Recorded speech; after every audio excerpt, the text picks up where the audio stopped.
Bom, a primeira coisa que me assustou um pouco é que eu fui pesquisar isso, né? Porque eu falo assim, mas os jovens não estão querendo trabalhar, não estão querendo estudar, nem não sei o quê. Eu falei, tá, mas deixa eu tentar entender aqui o que o pessoal está definindo como jovem. O que o pessoal está chamando de jovem? E aí eu descobri que tem um negócio chamado Estatuto da Juventude, ou seja, é um estatuto que cuida de coisas de jovem, um documento que o governo escreveu, e aí nesse documento, isso é de 2022, a versão mais nova dele. Nesse documento, lá eles definem que o jovem é uma pessoa de 15 até 29 anos. Uma pessoa de 28, 29 anos é considerado hoje em dia um jovem. Pasmem, já é meio absurdo. O estudo, né, esse negócio que concluiu que 36% dos jovens não estão fazendo nada, ele tem uma consideração um pouco mais, né, um pouco mais tranquila, né, que é chamar de jovem o pessoal até 24 anos. Então é de 18 até 24 anos. Provavelmente, se esse estudo fosse feito com jovens de 15 até 29 anos, que é como a gente considera aqui no Brasil, provavelmente essa porcentagem seria maior, né, de pessoas que estão em casa sem fazer nada. Então é muito engraçado que o jovem vá até 29 anos. Isso é uma coisa impressionante. E aí me veio na cabeça assim um estereótipo, tentando pensar no estereótipo, e eu pensei no Carlinhos o Incrível, né? O Carlinhos o Incrível, ele é um jovem de 24 anos que já começou ali 2, 3 faculdades. Imagina, né? Vamos criar aqui um personagem pra gente conduzir essa história. Um rapaz de 24, 25 anos, 26 anos, que começou, né, 2, 3 faculdades, aí não gostei muito, essa aqui é meio difícil, essa aqui não sei o quê, e aí ele vai dando cabeçada, ou às vezes até já fez uma faculdade, né, acontece muito isso. Eu fiz a faculdade com 18, formei com 23, aí tentei começar outra, mas aí já é muito difícil e tudo mais. E é mais ou menos isso, né? Esse é o perfil dessa galera, assim, é um pessoal que tem uma dificuldade muito grande de lidar com certas dificuldades, né? A gente vai falar disso mais pra frente. E aí, qual que é a base desse problema todo, né? Na minha cabeça, vem sempre aquela coisa que o brasileiro tem, e isso vai da direita até a esquerda, do centro, classe mais alta, classe mais baixa, parece que é um negócio meio universal do brasileiro, assim. Que é um negócio que é um fetiche pelo diploma, né? Não sei se vocês já repararam isso. Existe um fetiche muito grande do brasileiro por papel, né? Papel, título, formação, coisa que ele prega na parede, né? É uma espécie de carteirada que o pessoal costuma dar e funciona bem, porque, no geral, todo mundo valoriza muito, né? Quanto mais papéis a pessoa tem na parede, melhor ela é. E isso é uma coisa universal no Brasil. Isso desde, como eu disse, né? Desde do mais rico até o mais pobre, né? Você tem que fazer uma faculdade, você tem que fazer isso aqui. Daí isso vem mudando um pouco, eu imagino, né?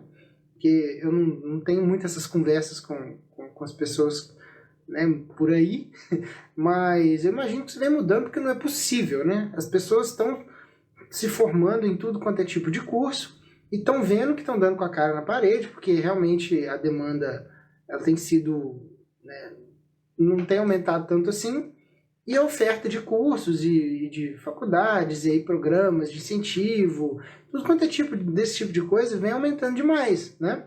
Sempre, né? Não sei se no governo que foi do Bolsonaro teve tanto aumento assim, provavelmente tem, porque, né, o governo, quanto mais ele distribui de benesses, melhor. O Bolsonaro não era imune a isso. Mas com certeza, se teve algum freio, alguma diminuição dessa distribuição de incentivos, não sei o que, para diploma, com certeza o Lula retomou isso, porque é bem o perfil dele. Então, assim, você tem um brasileiro que é completamente apaixonado por diploma, você teve um contexto, né, recente agora de pandemia, que é um contexto onde foram fuzilados trocentos empregos, né? Várias empresas quebraram, várias coisas aconteceram, mudou muito o paradigma de tudo. E aí muita gente foi mandada embora, porque não precisa mais do trabalho, porque agora é tudo online. E aí o pessoal percebeu que não precisava de tanta gente trabalhando assim. Conseguiram dar soluções para as coisas de forma mais automatizada, de forma mais online. Isso foi um outro agravante, né? Então, pensando aqui só em contexto para a gente começar a entrar realmente no conteúdo. Uma outra coisa que é muito importante no contexto, assim, no geral da formação do que os pais vêm fazendo com os filhos, né? É uma busca desenfreada por felicidade. Os pais, eles falam muito que querem ver os filhos felizes, né? Eu faço tudo pela felicidade do meu filho. Eu faço tudo para fazer meu filho feliz. Eu não meço esforços, porque minha vida é direcionada para fazer meu filho feliz. Tudo o que eu penso na minha vida vem para trazer felicidade para o meu filho. Ou então aquela coisa assim, vou dar para o meu filho tudo aquilo que eu não tive. Vou proporcionar a ele... enfim, tudo do bom e do melhor, né? Isso passa pela questão do estudo, né? Mas não só do estudo, passa por outras coisas também. Então, junto com essa busca pela felicidade que os pais vivem colocando na cabeça do filho, que é isso é o que a coisa mais importante do mundo, é isso que você devia estar fazendo, você devia fazer o que te faz feliz, porque mamãe e papai faz tudo para você e você fica muito feliz o tempo todo. Pelo amor de Deus, por favor, não fique triste, fique só feliz. Tem muito disso. E uma outra coisa que vem junto com isso, né, vem que meio que colado, meio que acoplado nisso daí, é uma puta de uma pressão enorme. Por quê? Se o papai e a mamãe estão fazendo tudo, te dando tudo do bom e do melhor, fazendo tudo para você feliz, para você ficar feliz, não poupando esforço, dedicando, não sei o que, o que acontece com esse jovem, né, com essa criança, com esse adolescente? Cara, ele não tem opção de não ser a pessoa mais incrível do mundo. E mesmo quando os pais não falam isso, né, a pressão é natural. Isso porque tem alguns pais que realmente falam, né? Falam, não, filho, você tem que ser a pessoa mais incrível do mundo, você é incrível, você tem tudo em casa, você só estuda, né? Uma coisa que a gente ouve falar muito, você só estuda. Se você só estuda, você tem que ser a melhor pessoa do mundo para estudar. Você tem que tirar as melhores notas, você tem que ser participativo, você tem que se dar bem com os professores, ser, né, sentar lá na frente, ser um nerd e não sei o que, se dedicar, estudar muito, não sei o que, para ter as melhores notas para que você tenha um excelente futuro. Porque aí você vai fazer você tem uma base na escola e você entra na faculdade, você continua estudando, continua se dedicando, continua sendo a pessoa mais incrível do mundo, e aí 100% garantido, você vai ter um puta de um emprego, vai ganhar rios de dinheiro, e obviamente a missão do papai e da mamãe vai estar cumprida, porque eu consegui levar para você tudo que existe de melhor no mundo, te dei uma faculdade, te dei todo o melhor estudo do planeta, e aí você realizou a grande jornada da classe média brasileira, que é ter um filho estudado, né? Quantas vezes vocês já ouviram isso? Não, eu não estudei não, mas eu tenho sei lá, 2 filhos estudados, eu tenho 3 filhos estudados, tal. Esse é o grande cenário, né, que a gente tem, assim, sociocultural no Brasil, né? E aí a gente chega isso veio já da geração dos meus pais para minha, isso já era assim, só que da minha geração, pessoal aí entre 30 e 40, né, que tem agora entre 30 e 40, para essa molecada mais nova agora, que aí sim a gente está falando de geração Z, isso se multiplicou num nível muito absurdo.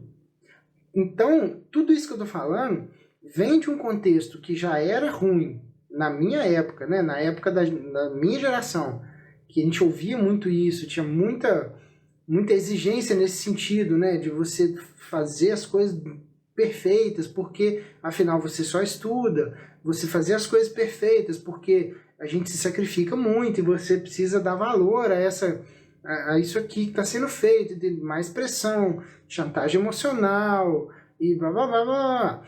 Na próxima geração, da minha para a próxima, isso se intensificou mais ainda, né? Então, eu consigo imaginar o que se passa na cabeça de uma criança, de um jovem dessa, porque realmente não deve ser fácil, né? Porque aí você começa a acrescentar, além da questão da exigência da performance acadêmica, né? Que é o santo graal do brasileiro, né? Se você for bem academicamente, sua vida está resolvida, você não tem problema, você financeiramente vai deslanchar, você vai dar orgulho para todo mundo, vai dar orgulho para a família.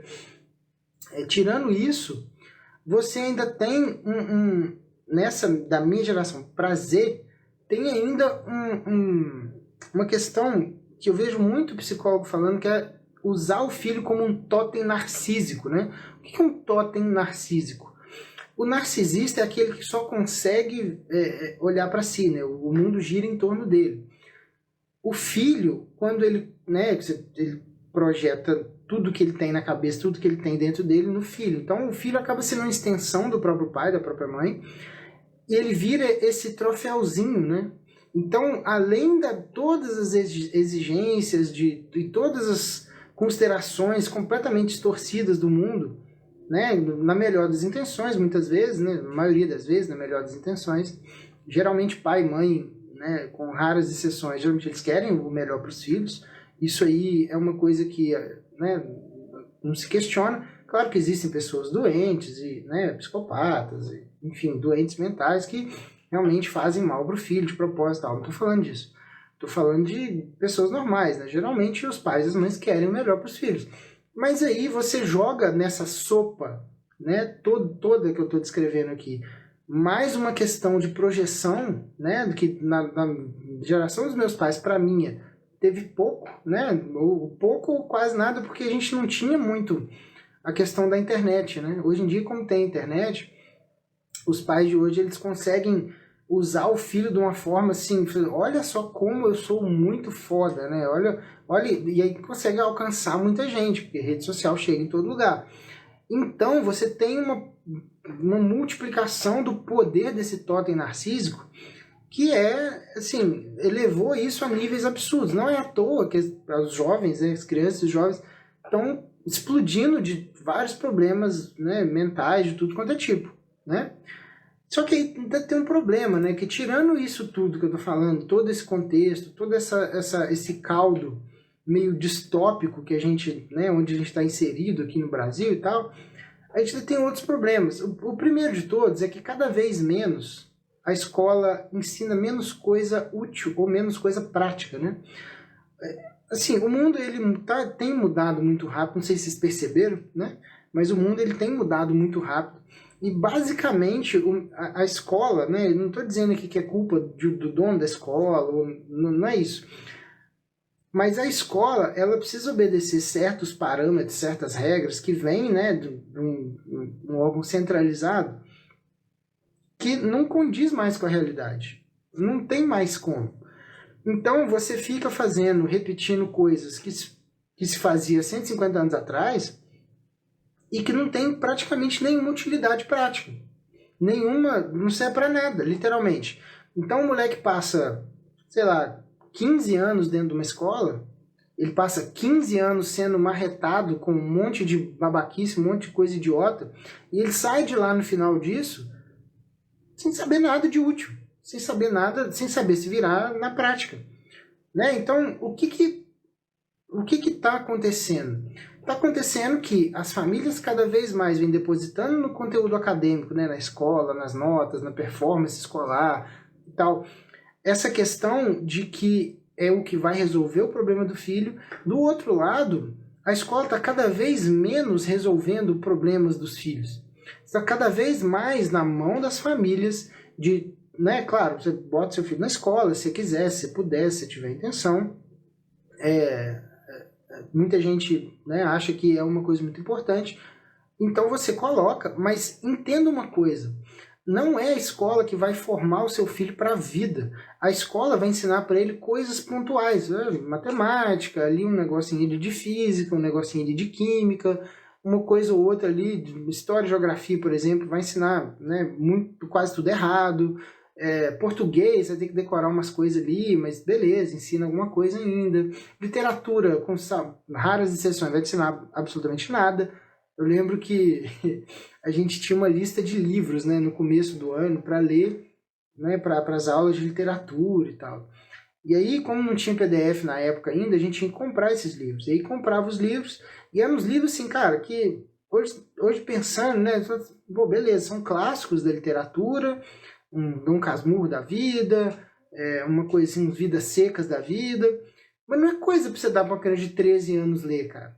Eu fico imaginando assim, porra, você pega, por exemplo, um cara igual o Machado, que eu sou um cara que tomei ódio de Machado de Assis durante toda a minha época de escola, porque eu não conseguia ler aquela merda. Não tinha orientação nenhuma, praticamente. Você tinha que ler aquele livro ali porque tinha uma prova para fazer, e chegava na prova, ao invés do professor tentar tirar umas coisas importantes, interessantes, lições, o Machado, eu não sou muito especialista em leitura de Machado de Assis, mas todo mundo que eu vejo que tem um nível cultural alto fala que o Machado ele fala muito dos dramas humanos, principalmente dos dramas típicos do brasileiro, né? Então ele fala diretamente com a alma do brasileiro, ele expressa aquilo muito bem.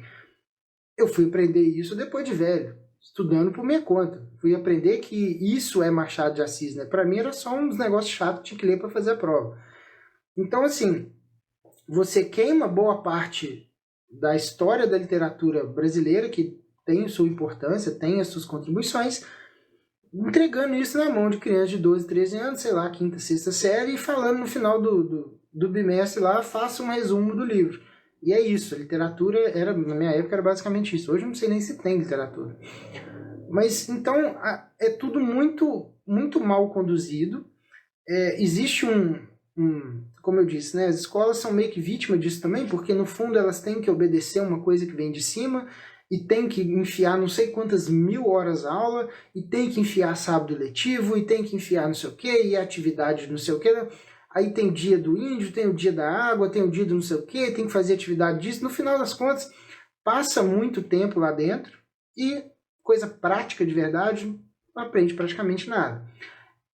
Esse é um ponto. Então, as famílias deviam estar preocupadas, na real mesmo, e aí já falando aqui né, de como é que a gente previne isso, as famílias deviam estar preocupadas em como é que eu vou pegar situações práticas da vida, situações práticas do cotidiano, e eu vou colocar o meu filho, vou expor meu filho a elas, de forma que eles entendam, através da experiência, como é que lida com aquelas situações.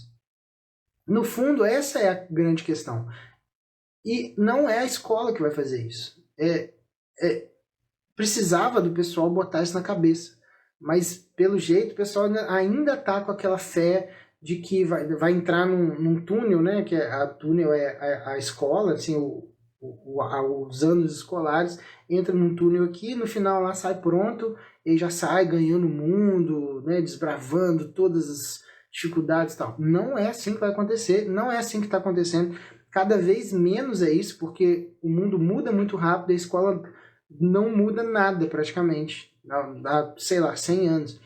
Se você pegar um viajante do tempo, o cara veio de 200 anos atrás e veio para cá, provavelmente a única coisa que ele vai entender de verdade é a escola, porque é exatamente igual era na época dele. Né? Então, assim, a família precisa tomar frente disso. Outra coisa, que é um problema muito sério. Esses jovens, como eles não aprendem absolutamente nada que presta, né? Seja na escola e seja com a família também não tem ensinado absolutamente nada. Os meninos ficam o dia inteiro fazendo o que eles querem, ficam o dia inteiro, né, com o eletrônico, mexendo com tela. Se não está jogando videogame, está assistindo o gamer do YouTube jogar. Isso é um negócio que eu nunca consegui entender. Então, pela incapacidade deles, eles começam a ver que eles são muito incapazes de fazer as coisas. É muito natural que eles desistam. Se você... Pensa comigo. Você não aprendeu a fazer nada de útil sua vida inteira. Você fez lá a escola, aí foi lá até o 3º ano, e isso se chegou a formar, né? Porque às vezes nem forma, falta muita aula, os pais eles trabalham muito, tem como ficar olhando isso, então repete de ano, e não sei o que, tem que fazer depois do supletivo para formar, para tirar o... Né? E aí beleza, e aí depois você vai chegar no mercado de trabalho. Ana Júlia, boa noite. O pessoal chegando aí. E aí vai chegar no mercado de trabalho, o que vai acontecer? Ele não vai saber fazer porra nenhuma, porque ele não aprendeu a fazer porra nenhuma. Então ele vai chegar lá e não vai conseguir lidar com nada. Ele não vai conseguir, né, lidar com os colegas de trabalho, né, geralmente 18 anos, ele está começando um estágio, ele não vai conseguir lidar com os colegas de trabalho, ele não vai conseguir lidar com prazo, ele nunca teve isso, ele nunca viu isso na vida, né? Ele não vai conseguir lidar com... ele vai chegar e vai colocar as ideias dele, sei lá, numa reunião, ele vai falar alguma coisa, alguém vai rir da cara dele, fala, cala a boca, estagiário, ideia de merda, cala sua boca, não, sai fora, ninguém vai fazer isso aqui não. Ele começa a ter muitos problemas desse tipo. E aí, o que é mais natural dele fazer é desistir, né? Eu lembro de uma história do Leandro Ladeira, né? O Ladeira é um marqueteiro, talvez um dos caras mais geniais que eu já vi, assim, de marketing. E ele conta uma história numa live que ele fez com um aluno dele, que o pai dele, do nada, assim, deu 15 anos de idade, eles tinham uma alhação em casa, assim, o pai dele olhou pra ele, assim, presta atenção, amanhã você vai trabalhar. Do nada, assim.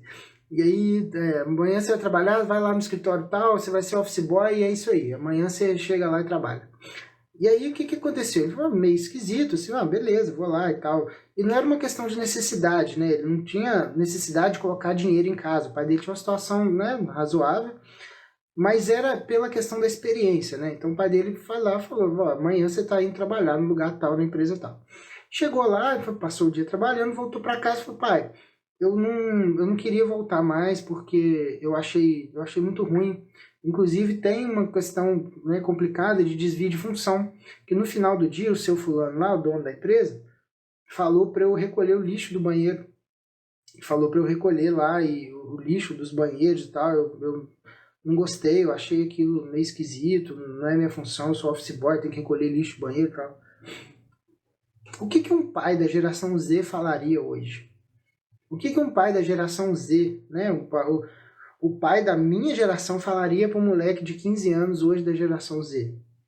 Ô, meu filho, ô, lindão, então tá bom, filho, vem cá, fica aqui pertinho da mamãe, fica aqui pertinho do papai, não precisa disso não, realmente, né, ficar pegando lixo de banheiro, nossa, cheio de cocô, cheio de xixi, cheio de absorvente sujo de sangue, né, com cheiro ruim. Ô, filho, desculpa papai, tá? Desculpa papai, a gente vai resolver isso aí, fica aqui pertinho do papai, não tem problema não, tá? Fica tudo bem, eu vou ligar pro seu fulano, vou falar com ele que você não vai, tá tudo certo. Isso é o que geralmente o pessoal faz hoje. O que o pai do Ladeira fez? Isso aí é um negócio que eu achei muito legal, que eu vou usar com certeza, né? Quando ele falou assim, pai, não gostei não, porque o trabalho não é o que eu achava, e no final do dia teve desvio de função, o cara me pediu para tirar o lixo do banheiro. O pai dele falou assim, você não gostou de tirar o lixo do banheiro? Não sei se você ficou ofendido? Então é o seguinte, além de você realmente continuar trabalhando, a partir de amanhã, você vai todo dia recolher o lixo do banheiro aqui de casa. Pronto. Resolvido. E eles tinham empregada, né? Ele fala isso na live. Tinha empregada. A questão não é a necessidade, nem a questão do trabalho por necessidade, e nem a questão de fazer o serviço, de tirar o lixo do banheiro por necessidade, porque não tinha ninguém para fazer. Não era isso. Era literalmente ensinar uma lição, né? Ensinar uma lição muito importante. No final da live eu vou falar qual é essa lição e por que ela é importante. Mas é um tipo de coisa que não se faz mais, né? Ou praticamente não se faz. E um pai que fizesse isso hoje provavelmente seria muito mal visto no meio dos pais, né? no grupo de WhatsApp dos pais lá da escola e tal. Que é a superproteção, né? A superproteção enfraquece aquela pessoa que está sendo superprotegida. No caso de um jovem, ele é mais pesado ainda, é mais cruel ainda, porque você está enfraquecendo uma pessoa que já é fraca. Né? Uma pessoa que não tem experiência com nada, uma pessoa que precisa ganhar robustez, né? Precisa ganhar não só saber se portar, saber como falar, mas habilidades práticas mesmo. Eu tenho certeza que nesse trabalho lá do Ladeira, ele conseguiu aprender muito, eu tenho certeza porque ele falou isso, né? Conseguiu aprender muita coisa que serviu para ele para a vida toda. Ele fala que lá nesse trabalho como office boy, ele conseguiu ficar muito desembolado. Ele começou a ficar amigo dos... Porque como ele levava para fazer serviço de banco, ele era o único dos office boy, imagino que isso seja só um modo de falar, mas ele era o cara que dizia que não pegava fila, porque ele foi ficando amigo do pessoal dos bancos, e ele chegava e era atendido rapidinho, porque ele foi ficando, né, solto, ele sabia conversar com as pessoas, sabia tratar as pessoas, sabia sei lá, de repente agradar as pessoas, e ele conseguia fazer o trabalho dele do jeito melhor. Esse tipo de atitude formou o caráter dele de uma forma que, se o pai dele tivesse falado, não, filhinho, então tá bom, não precisa se humilhar desse jeito não, tá? Fica aqui com o papai, tá tudo certo. Papai não precisa que você faça isso não. Se tivesse feito isso, não teria aprendido isso e uma série de coisas que ele provavelmente aprendeu no trabalho, que fariam dele, né, o cara que ele é hoje, o cara que tem uma empresa multimilionária e faz o que ama, é um cara, parece que é super realizado e tal. Então, recapitulando aqui os problemas que a gente vê, né? A escola não ensina nada de útil, de prático. A família devia estar estudando, tá ensinando essas coisas e não tá. O jovem, pela incapacidade prática dele não conseguir resolver certas coisas, ele começa a ser super protegido, o pai fica com pena. E a penúltima coisa, né? Por essa incapacidade prática, o jovem ele começa a fantasiar sobre um mundo de unicórnios e de coisas fantasiosas de Nárnia. Então ele começa assim, não, porque aí que começa, né? A pessoa começa a se engajar nas causas, né? Aí tem uma causa para ele, porque ele não consegue suportar 2 dias de trabalho recolhendo lixo do banheiro. Mas ele vai se enfiar num lugar onde ele vai ter mais ou menos o mesmo nível de derrota das pessoas ali, né, um grupozinho qualquer, ideológico, ele vai se enfiar no meio daquelas pessoas que são derrotados como ele, no sentido, né, prático da coisa, que vão armar planos mirabolantes para salvar o mundo. A maior prova disso é... A maior prova disso é aquela Greta Thunberg, né? Eu não sei, agora ela já deve ter, sei lá, uns 30 e poucos anos, mas quando ela apareceu, o pessoal levou ela na primeira aparição dela de todas, né? Aquela do How dare you, não sei o que ela ficou, fez com a carinha dela, How dare you, né? Ficou dando esporro lá nos velhos lá, tudo, nos políticos lá, dos caras mais poderosos do mundo. Aí tem lá uma pirralha lá de uma fedelha de 20 anos dando esporro nos caras. Vocês roubaram a minha infância, vocês roubaram a minha vida, como é que vocês se atrevem? Tudo isso por dinheiro, vocês são maus, vocês velhos maus. Eu vou salvar o mundo, eu no alto da minha capacidade imaginativa aqui, vou salvar o mundo de vocês que vão acabar com o mundo com combustíveis fósseis. Então, o mundo inteiro começou a dar palco para esse tipo de idiota. E aí o que acontece? O jovem ele começa a ficar estimulado a passar o foco dele, que deveria ser do aprender a baixar a cabeça, falar com o chefe, beleza, deixa comigo, e pegar a porra do lixo do banheiro, ele começa a pensar nas baleias do mar Índico e não sei o que, e blá, blá, blá, blá, blá. Isso é muito estimulado, tá? Isso é muito, muito, muito estimulado. Você vê a própria escola, né? As discussões que você tem no ambiente escolar, geralmente os professores e tal, você pede para fazer redações, pede trabalho e tal, pedindo o jovem para solucionar alguma coisa assim que, porra, ele não... Caralho, a maioria deles não consegue nem ir para a escola sozinho, precisa do pai para levar de carro. Mas aí o porra do jovem, ele vai solucionar o conflito de Israel e Palestina. Sabe? Pede uma redação, um trabalho, sei lá, dê algumas sugestões sobre como resolver não sei o que da Israel e Palestina. Aí vai o porra do jovem escrever 30 linhas de merda do início ao fim, um monte de coisa que ele não sabe, que ele nunca parou 10 minutos para estudar, que ele nunca parou 10 minutos para entender. E mesmo que ele parasse para entender, ele levaria anos para entender direito. Anos de estudo para entender a cultura daquilo, como é que aquilo se insere, de onde vem toda aquela tensão, quais são as causas, quais são os conselhos, tudo. Mas o jovem, ele tem 2 aulas com a tia Verônica de história sobre Israel e Palestina, e aí ele faz uma puta redação de como que ele vai conseguir salvar o mundo, né? Como é que ele vai resolver, sugira 3 coisas para resolver o conflito na faixa de Gaza. Aí vai o jovem lá. Aí sugira 3 formas de acabar com o desperdício de água no planeta. Aí vai o porra do jovem. Então, assim, tudo é tirado, você tira do jovem. Absolutamente tudo que existe concreto, de factível ali, que está ali na frente dele, de objetivo. E você começa a jogar ele com umas maluquices dessa. E na cabeça dele, ele começa a acreditar naquilo. Porque se ele escreve um monte de merda e tira nota boa na redação, porra, eu sou foda. Óbvio que eu resolveria o conflito da faixa de Gaza, porque eu tirei, porra, 90 na redação. Então, porra, e isso porque ele lembrou de umas coisas que estavam no livro, né, das 2 aulas que ele assistiu da tia Verônica. Então, assim, um combo, né, enorme de várias coisas que vão acontecendo. E aí a mídia, com certeza, né, vai entrar no meio disso aí. Quando saiu essa notícia de que o pessoal nem subiu para 36%, o primeiro site que eu vi isso, eu acho que é alguma filial da Band, alguma filial regional dessas da Band, né? Não vou lembrar qual estado e tal. Mas aí tinha um vídeo nessa matéria de uma jornalista, assim, muito enfática, muito, realmente... Sabe essa pessoa que lá na escola resolveu os conflitos da faixa de Gaza numa redação?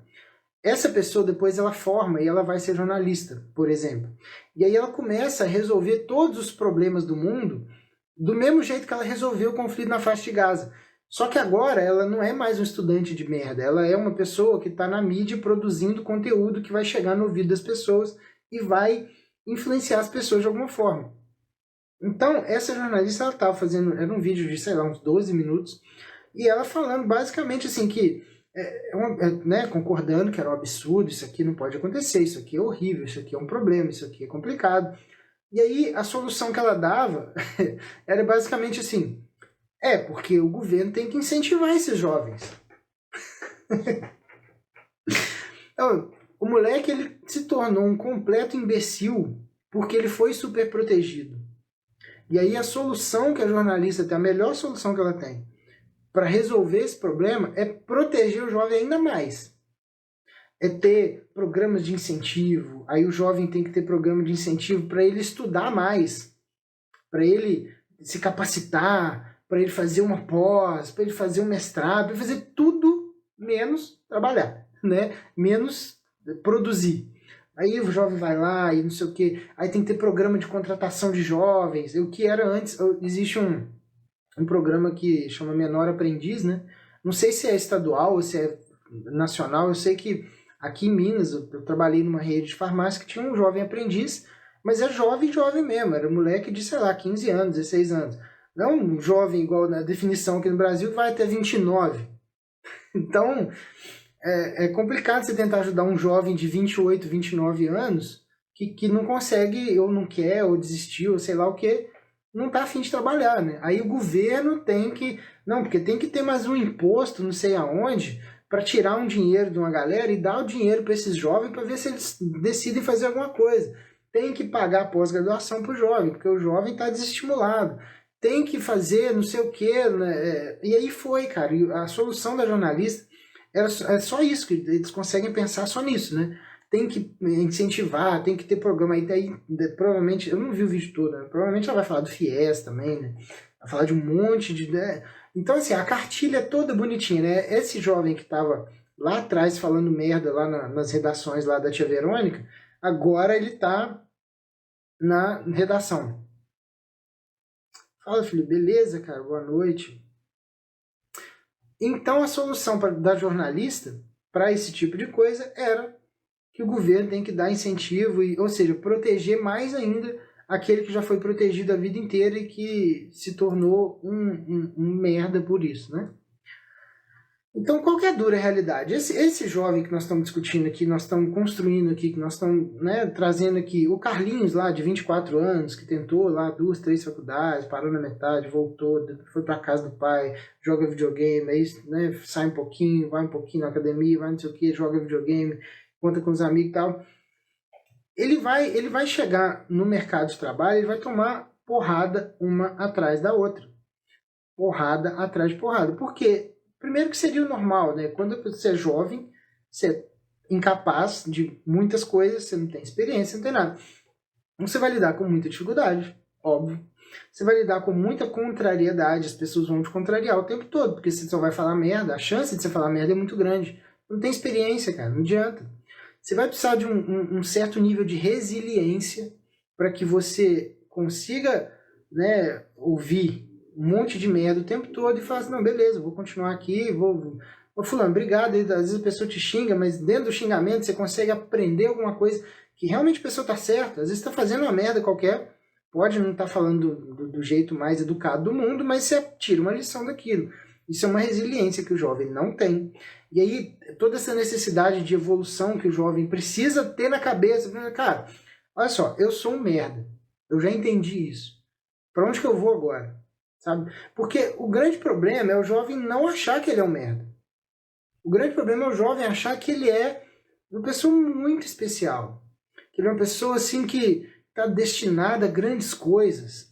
Está destinada a mudar a forma como o mundo se organiza, porque ele sabe, porque ele acreditou no que o papai e a mamãe dele estavam falando, que ele é muito especial, que ele é muito legal, que ele é muito bacana, e que é para ele não aceitar nada menos do que ser tratado como muito especial, porque ele virou o totem narcísico do pai e da mãe, né? Ele virou objeto do narcisismo do pai e da mãe, que geralmente o narcisismo é com a gente mesmo, mas como ele é uma extensão do pai e da mãe, ele não fez essa separação ainda porque os pais não deixaram ou porque não estimularam, então ele continua sendo parte integrante da mãe ou do pai, e aí ele começa a acreditar nas merdas que botam na cabeça dele, então ele se acha uma pessoa muito boa para ser tratado desse jeito que ele está sendo tratado no mercado de trabalho.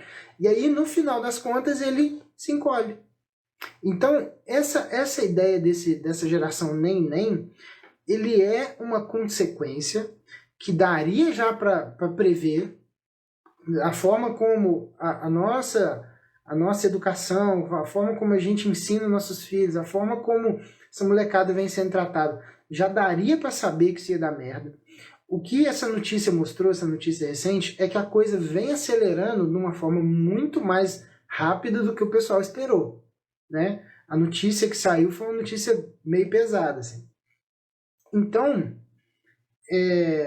o moleque chega no fundo do poço, esse dia tá vendo umas matérias até antigas, de 2, 3 anos atrás, e a forma como esses moleques falam, né? O moleque tava lá, sei lá, o João lá, 20 anos dentro da casa da mãe, aí tem 3 brincos aqui em cima, mais um aqui embaixo, a sobrancelha furada, tem um cabelinho meio que, você vê que é um cabelinho feito em salão, você vê que é não sei o que, você vê que o moleque tá bem tratado ali dentro. Você vê que o moleque ele tá tendo uma vida, porra, show de bola ali. E aí o que ele fala na entrevista pro repórter é tipo assim, pois é, porque minha mãe não me entende, né? Porque ela é muito certinha com as coisas, eu já sou um pouco mais largado, e aí a gente anda tendo muita confusão, a gente tendo muita briga, porque a gente discorda de muitas coisas na vida. Pô, irmão, você tem 20 anos, cara. Você tem 20 anos, não faz porra nenhuma da vida, tá reclamando que sua mãe é organizada, você tá aí bem tratado, você olha pra ele, tem cara daqueles sabe aqueles pets de madame? É cara daquelas pets de madame. E você vê que pela casa onde ele mora, pelo jeito da mãe, pela casa onde ele mora, que não é uma família abastada, não é uma família que tem muito dinheiro. Você vê que claramente aquele menino ele tá vivendo acima do nível da própria família. Dentro de casa, reclamando e arrumando confusão com a mãe. Porra, mas como é que ele não ia fazer isso? Se tudo isso que eu tô falando aqui tem 40 minutos, veio acontecendo num ciclo assim, numa velocidade absurda, e agora de forma exponencial. E aí a mãe, coitada, ela fica assim, pois é, ultimamente ele melhorou muito e tal, acho que ele andou mandando uns currículos aí, ele andou mandando uns currículos, mas eu falei, a mãe falando, né, mas eu falei com ele, filho, você tem que ir de dia nas empresas para olhar, para fazer isso, para conversar com as pessoas, para ver, né, o que você está precisando, mas ele só quer ficar mandando currículo à noite. Aí ele entra no site, lá nos RH das empresas, manda lá um monte de currículo de forma, né, quase que de spam, ele manda para aquele monte de e-mail que ele achou lá, e é isso, ele está procurando emprego, assim. E aí a mãe tentando mostrar pro menino como é que faz, e tendo conflito, e tendo problema. E é isso, né? E aí é o fundo do poço, a joia da coroa do que a gente está fazendo com nossos filhos, né? Esse é o problema todo, porque o que faz, né, depois que chega nisso? Primeiro, né, como é que não chega nisso? Como é que a gente não chega nisso?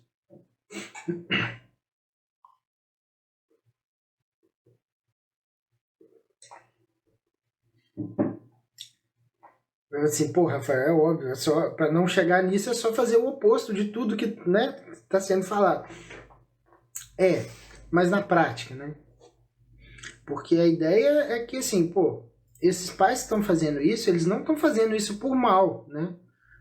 Eu imagino que não, eles estão fazendo, né, cuidando do filho de uma certa forma, que eles acreditam ser o melhor. Então, você vê que, e fazendo isso meio que pelo filho, né, pode dar muito errado. E aí eu queria já fazer aqui, aproveitar essa pausa dramática, para falar do meu curso, né? Porque o Resgate da Paternidade, que é o meu curso que eu tô finalizando agora a página de vez, ela tá ativa, você consegue entrar lá e dar uma olhadinha, inclusive ela tá no link da minha bio. Se você tá vendo pelo Instagram, ela tá no link da minha bio. Se você tá vendo pelo YouTube, eu vou deixar o link aqui no primeiro comentário. Se você tá ouvindo pelo podcast, tem no link, no texto do podcast aqui, você vai conseguir clicar. E a ideia do curso é exatamente resolver esse problema. Assim, não só esse problema, né? Mas ele vai cair como uma luva. Cara, quando eu vi esse assunto saindo na mídia, falei, bicho, não tem como não falar disso, porque isso aqui é basicamente o motivo de eu estar devotando a minha vida, o meu tempo livre, eu podia estar descansando, podia estar dormindo, podia estar bebendo, podia estar com os meus filhos, mas boa parte do meu tempo livre eu me dedico a estudar isso e agora eu estou me dedicando a desenvolver o curso. Por quê? Para não acontecer umas merda dessa. Porque no fundo, todo mundo perde com isso, cara. Eu perco. Quanto mais criança inútil, quanto mais jovem inútil tem na sociedade como um todo, pior para todo mundo. Eu falei daquele problema lá no Stories, né? Do problema da Previdência. Vai dar merda.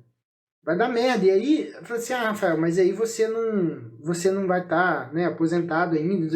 Cara, mas eu tenho pai, eu tenho mãe, eu tenho tio, eu tenho parente, eu tenho um monte de gente que se der uma merda grande com a Previdência, por exemplo, vai ser um caos total.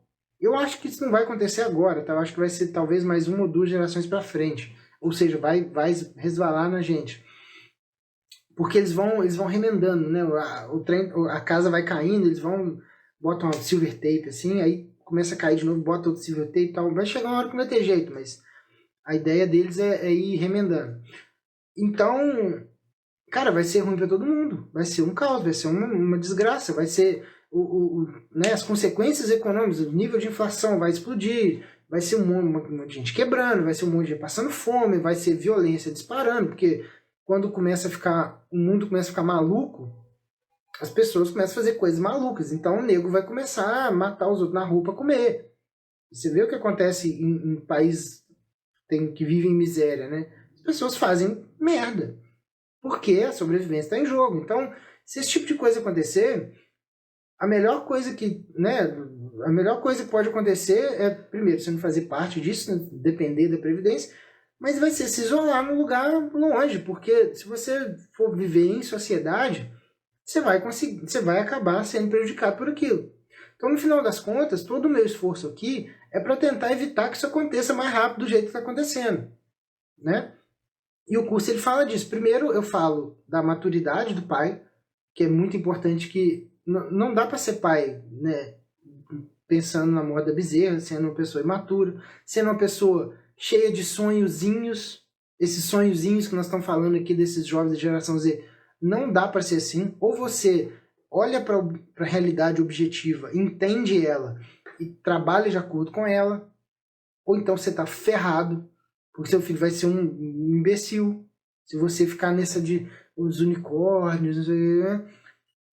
Então a maturidade é muito importante. O seu papel de pai é muito importante. Que diabos eu preciso fazer como pai? O que é obrigação explícita, né? O que é obrigação especificamente minha nessa, né, com esse moleque aqui? O que eu preciso fazer? O que a minha esposa não consegue fazer pelo meu filho e que tem que ser eu que vou fazer? Quais são essas coisas? E como fazer isso? E depois, né, além de entender a questão da maturidade, além de entender o seu papel de pai, como é que eu faço na prática? Como é que eu crio uma relação, né, de tete a tete com meu filho? Como é que eu trato certos assuntos? Como é que eu cumpro certas coisas? Então são esses três os grandes pilares, né, do curso. O resgate da paternidade. E aí você pode clicar no link, eu já falei, né? No Instagram tá na bio, no YouTube tá no primeiro comentário e no podcast tá no link aí, tá no texto aí. E baratinho, né, velho? Tá, se você dividir de 12 vezes, sai a menos de R$40, acho que 39, alguma coisa, de 12 vezes. Pô, compra o curso. E aí você pode ficar 21 dias sem, né? Você pode assistir tudo que você quiser e 21 dias depois, cara, sei lá, não era isso, não gostei e tal. Você tem 21 dias para pedir o reembolso. Então, barato, você pode pedir reembolso, né, dentro de 21 dias, a hora que você quiser. E é muito importante, porque tem todo esse fluxo, né, para você chegar a ser o pai que você precisa ser, para você conseguir ser uma espécie de herói para seu filho. E ser um herói para seu filho não quer dizer tratar ele como um débil mental. Na verdade, é o contrário, né? Então, como é que a gente resolve isso? Eu vou tomar mais uma água para a gente resolver esse negócio. O objetivo do curso é não deixar chegar nesse fundo do poço que a gente está vendo aqui. Mas aí, saindo do fundo do poço, como é que a gente chega num ponto que a gente fala assim, cara, minha missão foi bem cumprida. É isso aqui que devia acontecer, é isso aqui que o meu filho precisa ser, e o que eu fiz foi isso, isso, isso, isso. Como é que a gente constrói esse cenário? A primeira coisa que seu filho precisa aprender a fazer é servir os outros. É a primeira coisa. Ele está dentro de casa, você tem contato praticamente diário com ele, mesmo que seja pouco tempo. É muito importante que você bote na cabeça do seu filho que ele precisa servir os outros. E ele vai começar a servir os outros se ele começar a servir dentro da própria família. Fazer as coisas pelos outros. Ter um pouco de noção de que o mundo não gira em torno do umbigo dele. De que ele precisa fazer algo de útil, seja para a mãe, seja para o pai, seja para ajudar a moça que trabalha, né, com você, a empregada, né, que trabalha com você, a babá, enfim, dependendo da idade dele, né, 8 anos não tem mais babá, mas assim, você entendeu o que eu quis dizer, né? Seja para facilitar o trabalho da pessoa, não é porque, não tô pagando aqui a babá e foda-se. Cara, bota esse moleque pra fazer alguma coisa. Ele precisa entender algumas coisas, ele precisa, até para desenvolver ele, até coordenação motora, né? Porra, aqui em casa o Rafa, a Pela sempre leva o Rafa para aguar as plantinhas lá, tem uma mini horta lá na cobertura lá, e aí o Rafa ajuda ela a aguar as plantinhas. Cara, não só ele tá ajudando, como ele tá entendendo que ele é parte da família, porque ele tem como ajudar, ele tem como contribuir, mas também ele consegue desenvolver coordenação motora para ele, né? De pegar a garrafinha assim, virar e tal. Isso para ele é super importante. Então ele precisa servir para alguma coisa. É claro que isso vai ser de acordo com a idade, né? Você vai botar um menino de 4 anos de idade para trabalhar fora. Mas começa de algum lugar. Isso tem que estar acontecendo, cara. Não dá para mulher, porque senão a gente chega na síndrome, né? É o que eu descrevo lá no curso, a síndrome do filho parasita. Ele vira um parasita dentro da sua casa, ele vira um hóspede. E é exatamente o que esses nem estão fazendo, estão virando um hóspede, virou hóspede dentro da casa do pai. Então ele tem que servir para alguma coisa. Ele tem que sentir que ele é parte da família. Quando ele serve para alguma coisa, vamos lá, uma pessoa que toda vez que você precisa contar com ela, você sabe que ela te entrega aquilo que você precisa. É uma pessoa que dá prazer de contar com ela. Ao mesmo tempo, se você está inserido num grupo, digamos, uma família, se ela está inserido na família e as pessoas contam com ela, ela tem a sensação de estar pertencendo a um grupo. Ela pertence a alguma coisa. Isso para uma criança é uma coisa assim, absurdamente importante, porque é dali que ela vai tirar as primeiras experiências sociais. Se ela não sente que pertence a absolutamente nada, ela vai ter dificuldade de relacionamentos depois mais velha. E aí ela vai ficar buscando a aprovação de qualquer idiota que ela encontrar na escola, aquele moleque que faz bullying, aquele moleque babaca que faz um monte de merda. Ela vai olhar para ele e falar assim, cara, esse moleque é um bom líder, ele entende? Ele é desordeiro, ele faz um monte de merda, mas ele chama atenção, ele conduz a gente para algum lugar. E aí ele vai querer se humilhar para ser amigo do moleque, para pertencer lá, porque ele não sabe como é que é importante pertencer a alguma coisa interessante e pertencer a um ambiente de amor, né? De cuidado, enfim. Ele não sabe disso. Então ele precisa sentir que ele faz parte da família. A parte de servir, ela já inclui também se sentir parte da família. Olha, todos aqui dentro têm obrigações, você é uma dessas pessoas. Nós, enquanto família, estamos contando com você, você é importante aqui. Você é um elo dessa família, você é um elo dessa corrente. E você tem obrigações. Então, você precisa cumprir suas obrigações. Faz sentido isso? Eu estou falando uma coisa muito, muito fora da realidade, assim, muito absurda. Outra coisa, né, naturalmente, esse moleque vai chegar num ponto em que ele vai tá apto a trabalhar, né? E aí, eu queria até dar uma sugestão aqui, para que vocês não demorem a colocar o seu filho em alguma coisa, né, algum trabalho, que seja, mesmo depois que seja um horário depois da escola, né, estuda de tarde, bota para trabalhar em alguma coisa, sei lá, 12 anos, 11, 12, 13 anos, já dá para fazer alguma coisa. Bota para trabalhar cedo, bota para trabalhar logo, para que essas experiências de trabalho vão se acumulando já desde novo, para que lá na frente vire uma bola de neve e ele já entenda muita coisa lá. Eu tava pensando nisso outro dia, que me veio uma ideia muito maluca com o Rafa, né? A gente tava vendo alguma coisa no Instagram sobre mesada, né? Os pais falando de mesada pro filho. Aí tem aquela maluquice, né? Que, não, a gente tem uma lista aqui de atividades, e aí a gente, eles têm que cumprir ao longo da semana. Se não, são 10. E aí se cumprir 7, aí ganha mesada. Show. Se não cumprir os 7, aí vai ter um desconto na mesada. Então a mesada era sei lá, semanada, né? É R$20 de semanada. Aí vai descontando lá, não lavou o prato, não fez não sei o que, vai descontando, né? Essa semana você vai ganhar R$14,50.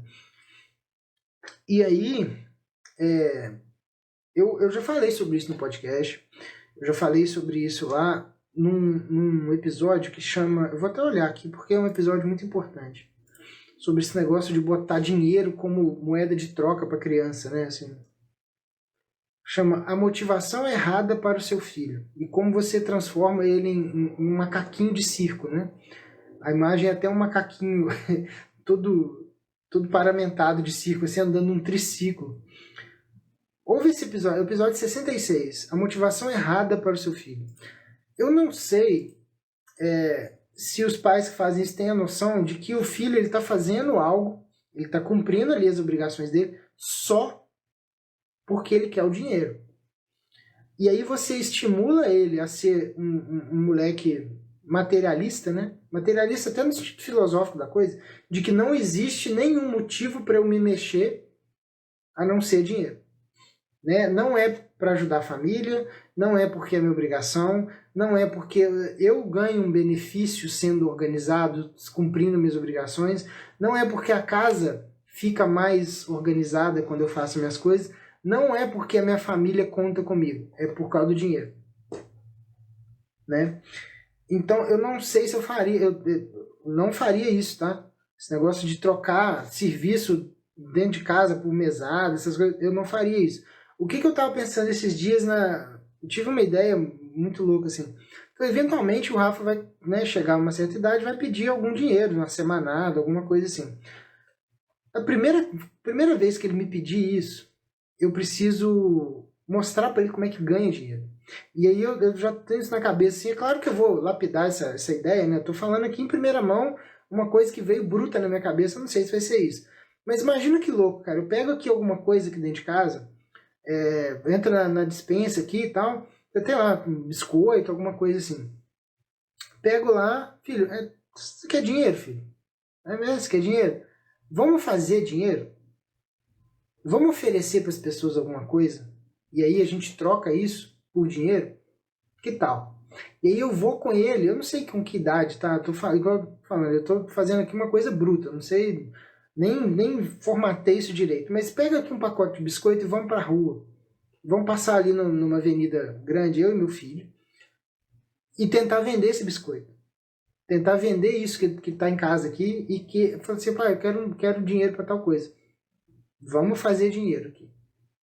Esse tipo de iniciativa, na minha visão, ela é muito mais importante, porque aí, além dele conseguir o dinheiro, né, ele vai aprender certas habilidades sociais, ele vai aprender a conversar com as pessoas. E mais do que isso, ele vai aprender que se ele quiser algum benefício, ou seja, se ele quiser o dinheiro, nesse caso é o dinheiro, mas pode ser qualquer benefício, ele precisa dar alguma coisa em troca, ele precisa fazer algo para alguém, ele precisa construir alguma coisa, né? Não construir, mas assim, porque nesse caso o biscoito já estava aqui, né? Foi ele que comprou e tal. Mas ele precisa de alguma forma, cara, entender que ele tem uma função para cumprir. E essa função ela é importante. E qual que é essa função? Dar para os outros alguma coisa que eles precisam. Na hora que ele realmente for trabalhar, a cabeça dele vai estar voltada para assim, cara, o que eu preciso aprender que é útil, né, para as pessoas e que as pessoas me pagariam dinheiro para isso. Então, esse tipo de mentalidade, outro dia me veio isso na cabeça, eu obviamente vou formatar isso melhor, mas no final das contas eu acho melhor do que esse esquema de dar dinheiro. Virou a semana, toma aqui dinheiro. Sei lá. Então, essa mentalidade, essa forma de lidar com o filho seria, para mim, o antídoto contra esse negócio dessa geração Z, de nem, não sei o quê, nem estuda, nem trabalho e tal. E aí, o último ponto que a gente precisa falar, né? Beleza, fiz merda e o moleque já tá aqui dentro de casa. Eu sou pai, tenho um filho aqui de, sei lá, de 20 anos, 22 anos, 25 anos. Tem um moleque aqui dentro da minha casa e eu preciso fazer alguma coisa para resolver isso aqui, porque ele não quer trabalhar, não quer estudar, quer fazer porra nenhuma. Nessa matéria que eu comentei mais cedo, desse menino que deu entrevista, que ele estava lá na casa dos pais e tudo mais, mostrou ele no computador dele. O computador dele é o seguinte, um puta daqueles computador gamer, com duas telas, uma tela aqui, e ele numa cadeira gamer. Ou seja, por que diabos ele sairia dali se ali está tudo... Todo o ambiente que foi criado para ele foi criado pelos pais. Ele está ali porque está cômodo. Ele está ali porque ainda não doeu o suficiente. Ele só está nessa vida de, não, eu tô aqui no meu momento, vou ver, mando uns currículos aí por e-mail de vez em quando de noite aí e tal, mas até hoje não apareceu nada, né, infelizmente e tal. Ele só tá nisso daí porque tem alguém por trás bancando esse tipo de coisa. Então, qual que é a ideia? Que eu imagino que seja o único antídoto possível pro caso de já ter dado merda e do moleque já virou hóspede, já virou parasita. É dar um prazo para ele sair de casa. É a única coisa que eu consigo ver. Porque quando um menino desse já tem todos os vícios possíveis, todos os defeitos possíveis, criados por anos e anos e anos e anos, de educação super protetora, filho, busca o que te faz feliz, não tem problema, papai tá aqui, mamãe tá aqui. Né? Todo esse arcabouço de emoções que esse menino sentiu, enfim, tudo isso que aconteceu, isso não vai ser rompido sem uma medida drástica. Então, na minha cabeça, eu não sei a melhor forma de fazer isso, tá? Não sei se é 15 dias, não sei se é 30 dias, não sei se é pegar as roupas do moleque e jogar pela janela, não sei se é conversar com um amigo para ver se ele faz uma transição, vai para casa de um amigo, e ali na casa do amigo ele junta com outro amigo, vai morar dividir apartamento, não sei, tá? Não tem como nem falar sobre isso porque eu não tenho essa situação, não tenho nem ideia. Mas eu acho que isso precisa ser drástico. Esse rompimento desse menino com a família, ele precisa acontecer e tem que acontecer o mais rápido possível. Porque quando você solta esse moleque no mundo, bicho, ele vai dar um jeito de se virar. Ah, mas ele vai. Porque a ideia que o pai tem, que a mãe tem, é que o menino, ele realmente, ele tá ali sentado no sofá fazendo vários nada, né? E que aí se você tirar ele de dentro de casa e colocar ele num ambiente onde ele precisa sobreviver, que ele vai continuar de boa sentado no sofá. Mas é óbvio que não. Se ele precisar, se ele sentir que doeu nele, se ele sentir que o calo tá apertando, que ele quer alguma coisa, que ele quer um biscoitinho melhor, que ele quer fazer, igual eu falei, né, que tá com o cabelinho todo arrumado, provavelmente em salão. Se ele quer fazer isso, bicho, vai ter que levantar daí e pegar um trabalho qualquer, pelo menos de início, né? Pega um trabalho de início qualquer e depois vai se desenvolvendo, vai aturando, vai aturar coisa que você não está acostumado a aturar. Vai ter, né, resiliência para conseguir crescer na empresa, crescer de cargo, vai estudar para se melhorar, para se capacitar melhor, mas estuda você, vai, não, vou fazer aqui uma pós, que eu vou fazer 3 anos de pós, e aí meu pai vai pagar a pós, e aí eu vou... Pega uma porra de um livro e vai ler, velho. Sabe? É, esse para mim, seria a única forma de romper com um adolescente que já está num nível parasitário tão grande a ponto dele, né, tá sem procurar nada para fazer, sem estudar, sem trabalhar, sem porra nenhuma. Então, esse é o recado de hoje, né? Hoje a gente abordou essa questão da geração Z, desses nem, desse pessoal que nem estuda nem trabalha, que tá ali no momento. Tem um vídeo do...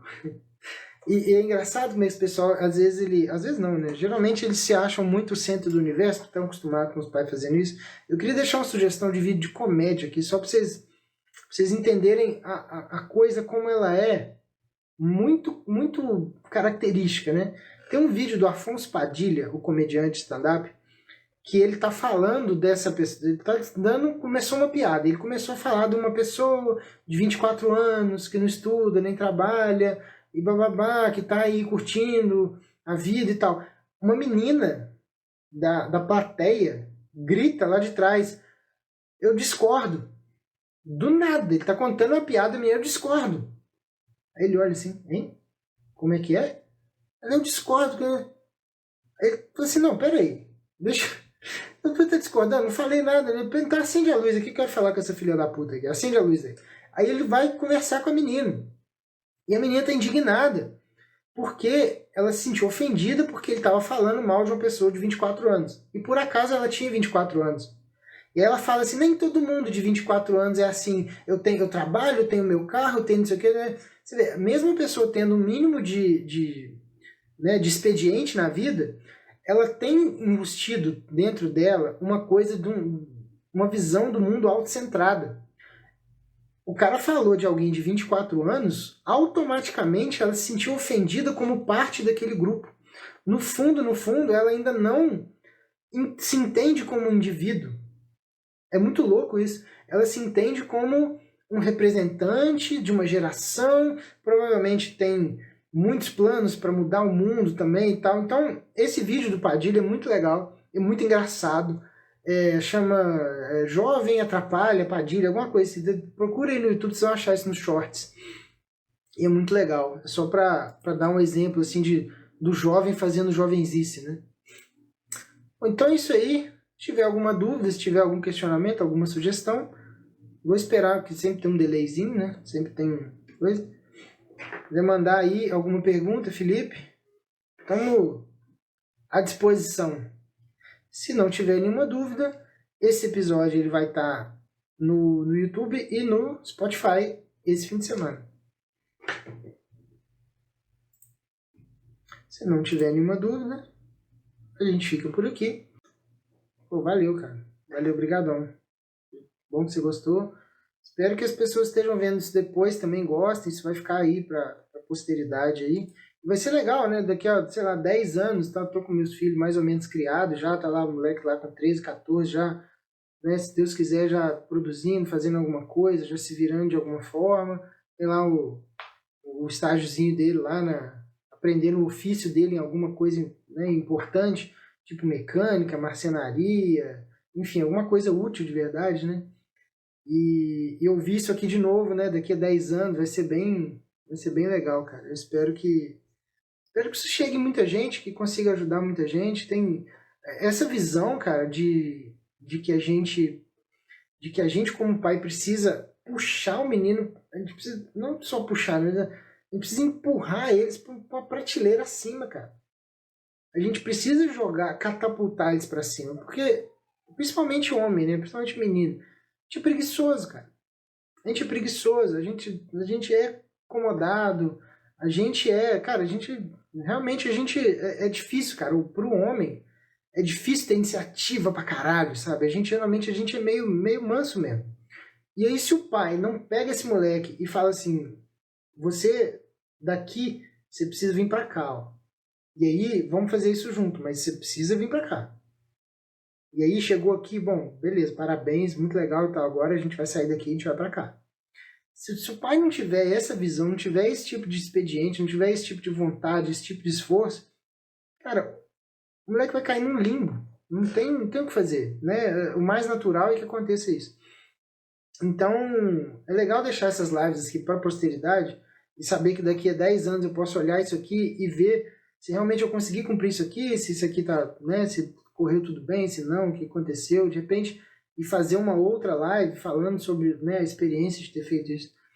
Então, muito bom. Bom, se não tiver mais nenhuma pergunta, ficamos por aqui. Fim de semana, o pessoal que tá chegando novo aí, você já segue aqui no perfil, porque aí eu vou avisando quando sair o podcast, tal, às vezes fica mais fácil. E muito obrigado por compartilhar aí o conteúdo. E de novo, né? Espero que isso ajude bastante gente, porque é um assunto muito importante.